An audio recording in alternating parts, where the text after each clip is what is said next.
Hey guys, welcome back to another video, and today a big trade happened this morning. Did not get to record this video, was a little bit preoccupied with some other stuff, so of course this happened earlier this morning, but I thought finally had some time now to get my thoughts out about a incredibly shocking trade. One just out of the middle of nowhere.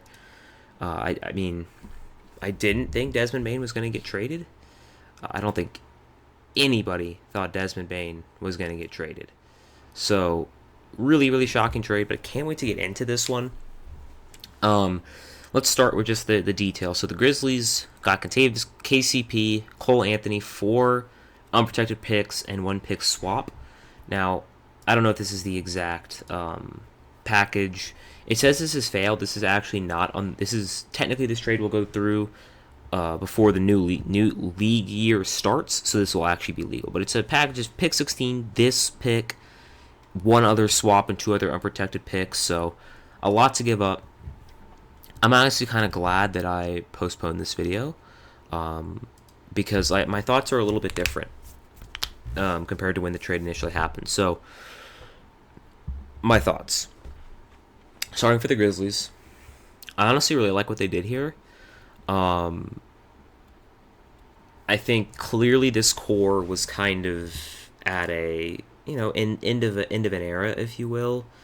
Not that I don't think that this the Ja Bane Triple J couldn't work. I just really don't see a world in which that was winning you a title. So it's not really surprising that they decided to trade one of them. I thought it would have been Ja over Bane, but obviously not.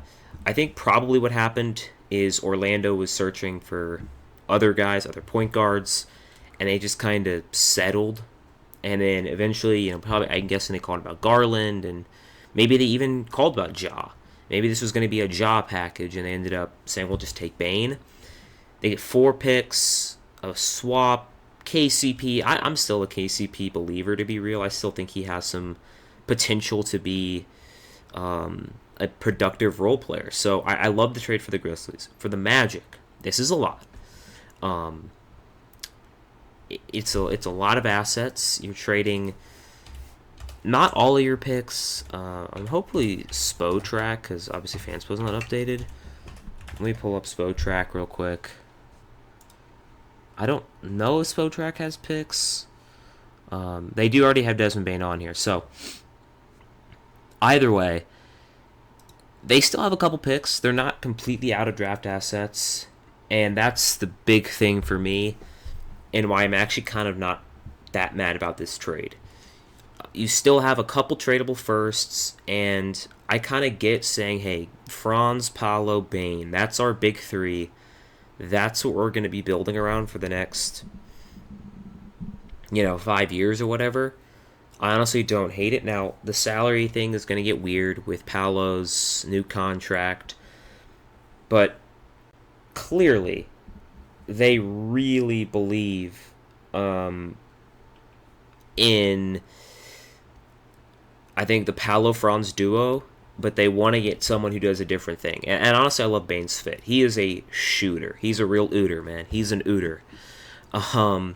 Someone who shoots really well off of the catch.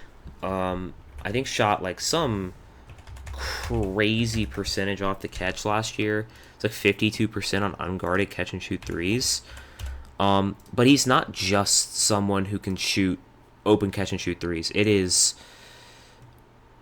everything he does really well. So his main thing is that he adds real movement shooting, can shoot from deep, can shoot off screens, moves without the ball, can hit contested, can hit from deep. He's just an amazing shooter, and a team that was literally dead last in 3-point shooting last year, 32% as a team, is insane. It's so bad. Getting someone who, their main thing that they do on a basketball court, the reason that Desmond Bane is considered a really good player is his shooting. So I like that aspect of it. Now, obviously, he's not a true point guard, and have heard people complain, hey, why not just go after a true point guard? And while I do understand that, Desmond Bane can create with the ball.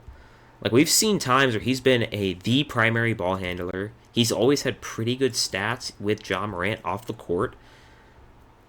I'm really not that worried about his ball handling now. I think Orlando still needs to get another like point guard, but I really like his fit. I really, really like it. Especially because Franz and Paolo are your creators, right? They're big point forwards. And you got to believe in those guys to be your playmakers. Now, it's a lot for Desmond Bane. But at the same time, I mean, he's their third best player. They didn't trade for him to be the number one or number two option. I mean, they traded for him to be a third year or third guy, but a real change of pace in what the other two do. As I've said 1,000 times already, he is just gives them a different skill set. Now, do I think this is going to single-handedly change their fortunes overnight on the offensive end? No. But like you look at last year, Franz and Paolo barely played together.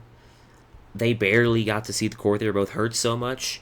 Adding someone in Desmond Bane who can give you some consistency outside of those two. I think that's the biggest problem is, I mean, you look at this roster, and I know Desmond Bane's now on the roster, but outside of Paolo and Franz, no one else in this roster is creating for themselves.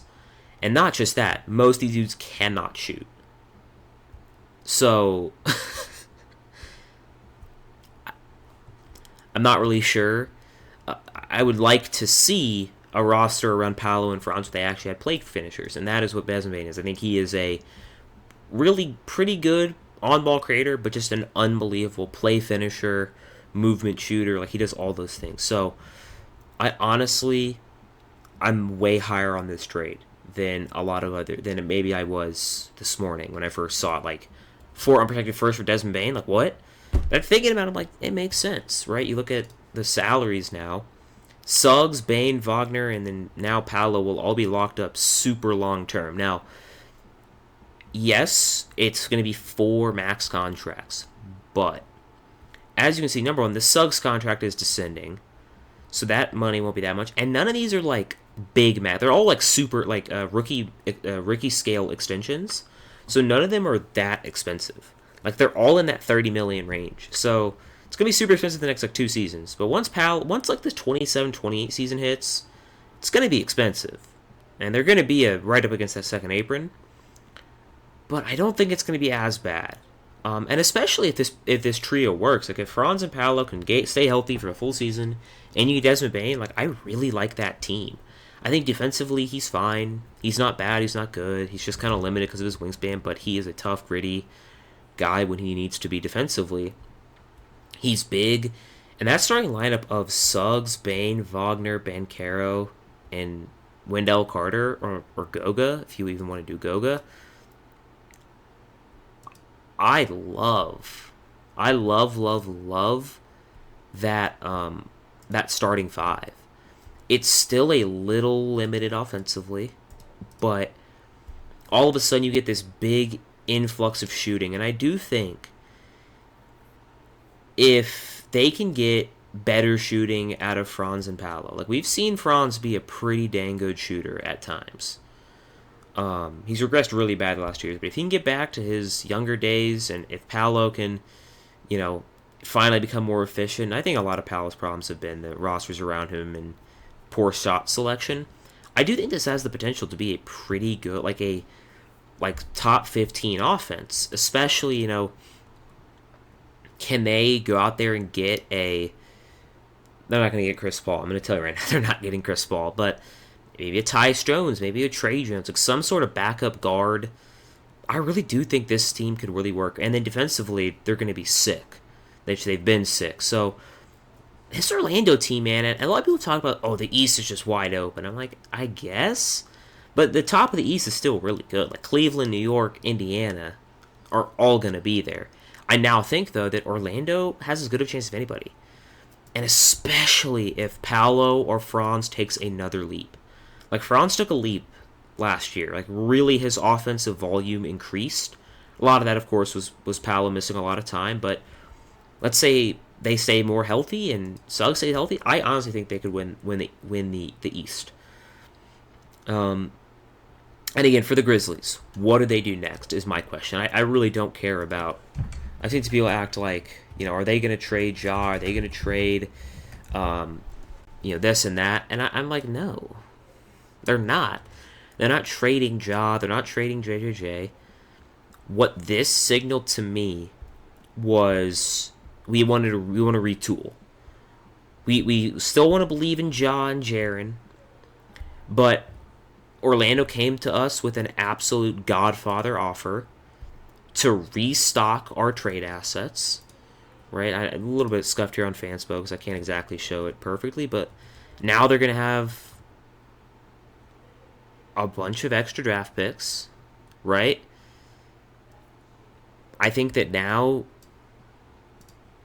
they can go out there and are they now back in the KD sweepstakes? I don't know why you wouldn't just trade Bane. So I don't think that they're looking to necessarily trade for a superstar like a Giannis or a KD, because why not just use Bane? I think what they're probably thinking is more of a, let's get these draft picks and try to maybe get one or two guys. Like, really refill the roster. So, I honestly don't hate it. I just think they're very, in this, middling, not really real contenders tier. So, I'm glad they're trying to shake some up. Now, I've seen some combos on Twitter today. And I'll talk about two different ones. The first one is about the Mavericks. So, if you don't want to hear it.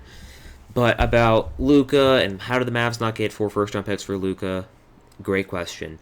Thing is, though, they did in fact get Anthony Davis, and that's the reason that they didn't get 4 first-round picks, was they got AD. Still a terrible trade, but I thought I'd get that out of the way. I've seen those tweets. It's like, guys, come on. And the other is, oh man, everybody now is going to get traded for way more picks than we thought. Like, oh man, Phoenix is licking their chops thinking about how many first-round picks they're getting for KD. And I disagree. I really do. I think this trade to me seems more of a trade in a vacuum, like the Rudy Gobert trade. Rudy Gobert didn't really change the market, or even the Mikal Bridges. Like, we've seen teams make trades like this before, where it's just burned through in these massive pick trades, but I mean, it just takes one team. I guarantee you, Bane probably was not on the block. They probably weren't looking to trade him. And then Orlando said, what will it take? We want Desmond Bane. We think he fits perfectly what we need. What do you want for Desmond Bane? And I think that the Grizzlies were like, give us four first-round picks, and he's yours. And wazam, there you go. So I think that's more of what happened here. Not he was on the market and it just became 4. No, it was just the Magic saying, we don't care. We want Desmond Bane. So I don't really think this is going to change much for the rest of the offseason. I think all it changes and what it shows us is that teams, we saw this with the Mikal Bridges trade, teams that think they are close to being a real title threat, that these kind of two-way, versatile kind of wing players, I know Bane's kind of more of a hybrid, are really, really valuable. So, no, I don't think that means that the Lakers should trade Austin Reeves. I saw it on Twitter. Oh, what would Austin Reeves get? And I'd be like, I don't know. Maybe. I just don't think it's very likely that this is going to affect much of anything. I think this is just kind of Orlando wanting a guy and getting their guy. So, overall, though, pretty crazy. I mean, this one's nuts. No one knew this was coming. So, for Orlando, do I see any more trades on their horizon? Possibly. But this one was pretty shocking to me. Man, when I got this notification this morning, it was shocking. But that's going to do it for this video. A bit of a ramble, just kind of talk. Not really that much structure to this one. Not really, I don't know how to structure it. So, if you enjoyed this video, please give me a like, subscribe, comment, whatever you want. Took a couple days off from doing the offseason preview. Gonna make one tomorrow. Don't know what team yet, but we'll see. But yeah, hope you guys enjoyed, and I'll catch you all in the next video.